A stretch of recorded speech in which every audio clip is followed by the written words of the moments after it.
All right, so you should be able to hear me now. Hopefully, we'll see. Again, if you can hear me, say something in the chat. And if my mic wonks out and you suddenly can't hear me, say something in the chat. Okay, so before I was in the midst of a power rant, but you didn't know that because I deleted the video, and you never would have known had I just told you. But I think it is important, and the reason why I'm doing this, to point out when you make a mistake, you know? Hey, you can hear me. Fantastic. It's important to point out when you make a mistake, well intentioned or not. I spent this entire day, literally the last few hours, fighting with trying to get my new webcam to stream directly to the YouTubeages. And I did it, and somewhere along the way that walked out the microphone because reasons. But here we are. So thank you all for tuning in. Thank you. Hopefully you can see me. Hopefully you can hear me. And let's get to it here. The last week seems like it took about a month and a half, I think, if your experience was anything like mine. Thank you to you for tuning in, for watching this, for supporting me, for supporting other creators of color, signal boosting other people that are just out there speaking the truth. And I just kind of wanted to talk about now kind of where we go from here and what even progress looks like. Again, but I do just want to say, and this is something I've been saying a lot lately and will be saying going forward, is all of this is fantastic. All of this was necessary. Quite frankly, all of this is working. That bloated disgrace is trying to figure out how to give a speech on racial unity in America. Good luck. After that, I will be giving a speech about how to compete in the 14-year-old women's gymnastics division for the 75 pounds and less bracket, aka things I don't know anything about, and neither does he. But the fact that he is being forced, and he is being forced to speak up on these issues, is a testament to the good that we've been able to do over these last few weeks. So please do not let up. Don't let it go and fall to the side. But I think it's important that you also realize that it is fine to take a break. It's fine to need a palate cleanser. You don't have to be completely inundated by the news, especially when the news has a vested interest in scaring the hell out of you. So, if you want to go watch Avatar or read a book or see a movie or play a game or just do something fun, you could do that. I get being sensitive to the time and the moment that we're in right now, but the show must go on and the world keeps turning, right? And your life must go on. Because the problem is, if you don't do that, if you deny yourself those simple pleasures because you start to feel like you should you should be doing this, you should be doing that, you'll burn out. And when you burn out, you won't be any good to anybody. Most importantly, you won't be any good to yourself. So yes, take a break, relax. That's why I've still done most of the shows and streams I've been on. A lot of them took a break last week, which made sense. We did a lot of signal boosting and fundraising, which was, of course, was good, using our platforms, as my friend Mika Burton said, using the weapons that we're proficient with. But don't feel bad if you just kind of want to have a beer and take the night off or take many nights off, because the real battle is in November. And this was what I was in mid-rant on last time when I realized you all couldn't hear me. The real battle is in November, and they are going to cheat. They are going to cheat. They just already said out loud they don't want mail-in ballots because they'll lose. They already know if you actually consult the electorate, they do not want a conservative right-wing leadership at all. The only reason they have the say that they've got is through gerrymandering, rigging, outright cheating, and the Electoral College. So our defense is a massive, titanic, overwhelming blue tsunami in November. So great that they cannot say it was rigged, because if it is even remotely close, they will steal it, okay? You got to remember, Trump would have already resigned if not for the small fact that he is under indictment for a ton of crimes in New York that he did. And he knows if he loses this election, he is going to jail. He will fight like a tiger to the absolute last second. That is something to be vigilant about. And that is what, over these next few months, as your life sort of goes back to normal, realize that for some of us, i.e. colored folk, there is no escaping this. There is no taking time off from it. There is no I'm just going to opt out of racism this week. That's not in the cards for us. So the conversations, while new and exhausting for some of our newfound allies, are just life to us. Like, if you've heard, when this first happened, I've said many times that when people were like, "How do you feel about George Floyd dying?" I'm like, "Oh, it's terrible." But I mean, it's I'm used to it. I shouldn't be used to it, but I'm used to it. And then the protest started and the demonstration started. And it was like, oh, word, other people are upset about, we're doing Black Lives Matter. We're doing that again. Okay, well, let's go. And then it has just snowballed and snowballed and snowballed and snowballed and become what it is, you know? So it, stick with it. Stick with it. Don't let this newfound awareness fall, because, like, right now, today, Trump's approval plummeted because, he tear gassed nuns and used the military as a prop. And quite frankly, a whole lot of white folk are getting beat up in those police videos, getting tear gassed. I saw one of this girl. She looks like a volleyball player, getting hit with a riot shield by a cop, and she's all flying backwards. This blonde statuesque goddess getting smashed by the riot shield. And I couldn't help but think to myself, she just did more in that moment than 500 people like me getting shot in the face, because it's getting harder and harder for them to rationalize. The same thing, the old man in Buffalo, 75 years old, trying to hand the cop a helmet someone had dropped, gets knocked down, cracks his head open, and they leave him there bleeding on the sidewalk. Those two cops are in custody. Good. But you have to be careful, because they are going to low key just give them not guilty and let them out. Keep your eye on Minnesota. They're going to do everything they can to let those guys skate for killing George Floyd. Keep an eye on it. But those moments do so much to raise the consciousness. The problem is the election is 5 months away. And in that time, people will get rocked to sleep again. And it'll be like, well, Trump's bad, but he ain't a Democrat, and all that other nonsense will kick in again. And that's what we have to be mindful of. That is what we have to stay aware of. So if you voted for Trump, dear friend, I'm going to give you a pass. Here you go. This is amnesty right now. I get, maybe you just wanted to try something new. Didn't like Hillary Clinton. Didn't trust her. Voted for Jill Stein. Whatever. It's in the past. But surely, dear friend, you must see now the catastrophic ramifications for your actions. So I would call upon you to do one of two things. If you cannot bring yourself to vote for Joe Biden, I get it. I understand. Just don't vote.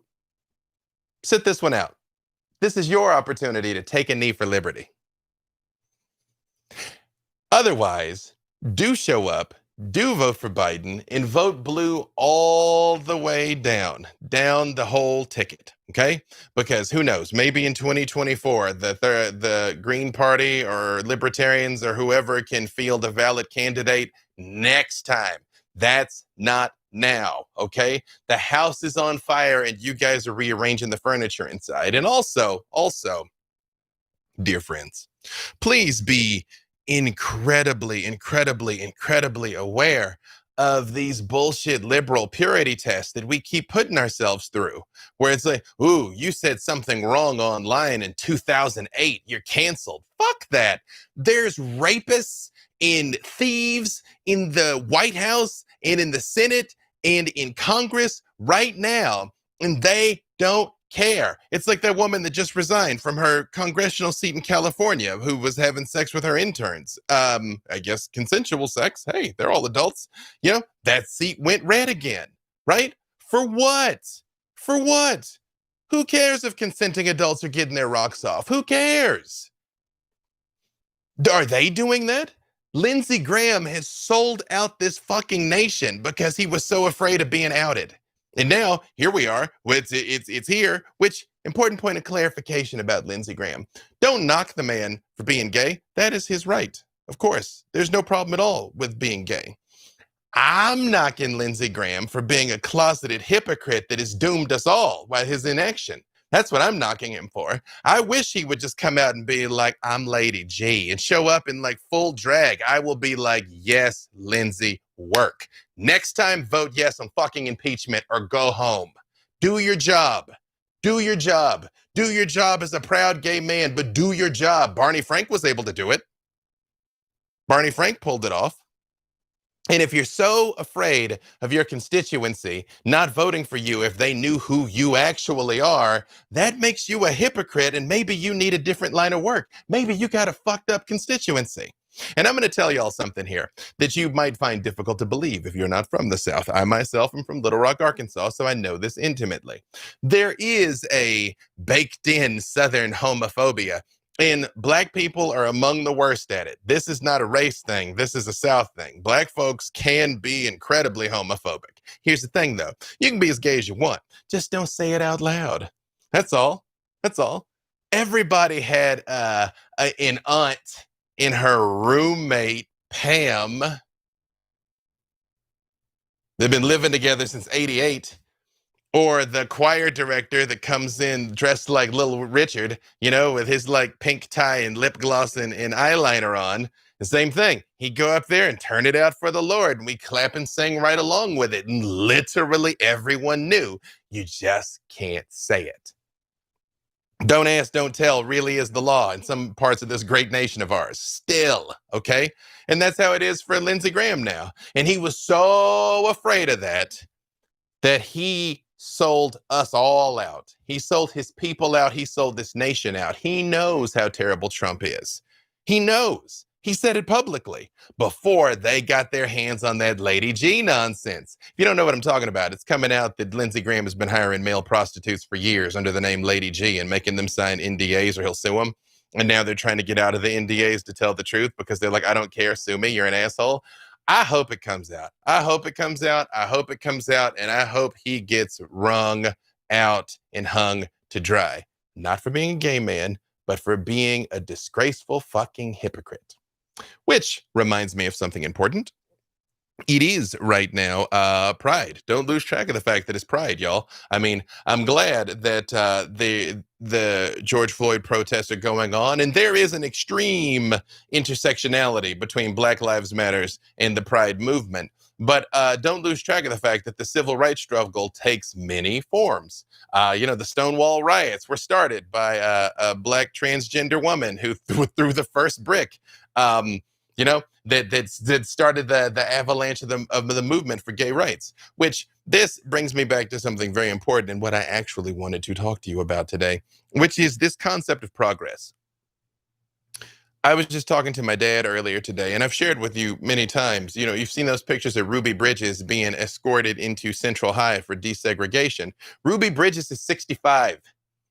Think about that. Ruby Bridges is 65. And she was the first Black person to go to an integrated school in the United States. Okay.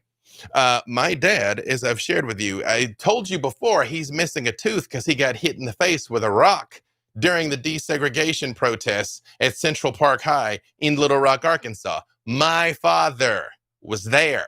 Okay. But it's funny. I was talking to him today and he told me the story again. And because I mentioned that to him and he's like, I didn't get hit with a rock. I was like, you didn't? He's like, no, I got hit with a fist. I was like, really? He's like, yeah, I was in the 7th grade. I was a block and a half from home. A dude pulled up in his car and he got out of the car. He was a senior in high school. Side note, I think my dad knew the guy because he knew he was a senior in high school. He won't say his name. He's never said his name. But how did he know he's a senior in high school unless he knew the guy? But I digress. Because the guy pulls up, gets out of the car and says, nigga, I'm going to knock the shit out of you, and proceeds to beat him up. Think about that. You're a senior in high school. Here's a 13-year-old kid, 12, 13 years old, and you come over and beat him up. And that guy knocked my dad's tooth out during the Central Park protests. And this was all a part of it. Yeah, that's my father. He mentioned to me his grandfather was born a slave. My great-grandfather, I've met my great-grandmother, who I knew her parents were slaves. My great-grandfather on my father's side was a slave, born in actual captivity, actual slavery, actual servitude. Think about that. It's 2020. My father knew a slave. Think about that. So, as much as we still have to do in this country, as much as we still have to repair in this country, as much work that needs to be done in this country, if you think about it, we've come a hell of a long way from 1864 to now.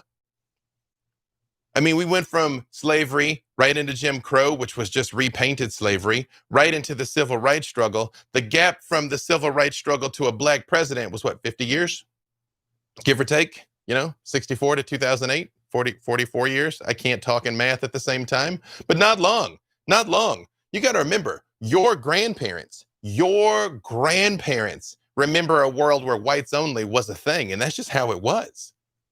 They may not talk about it, but they remember that. So we've come a long way. And we got a long way to go. Don't get me wrong, we got a long way to go, but Dr. King was right. The arc of history bends towards justice. It does. Because over time, people realize that these things are crazy and insane and don't really make any sense and are increasingly abominable. So now we may be seeing institutional racism's dying last gasps. But what we all know is that a cornered, injured, wounded animal that's when it's at its most dangerous. That's why they're fighting so hard, because they realize it's slipping away.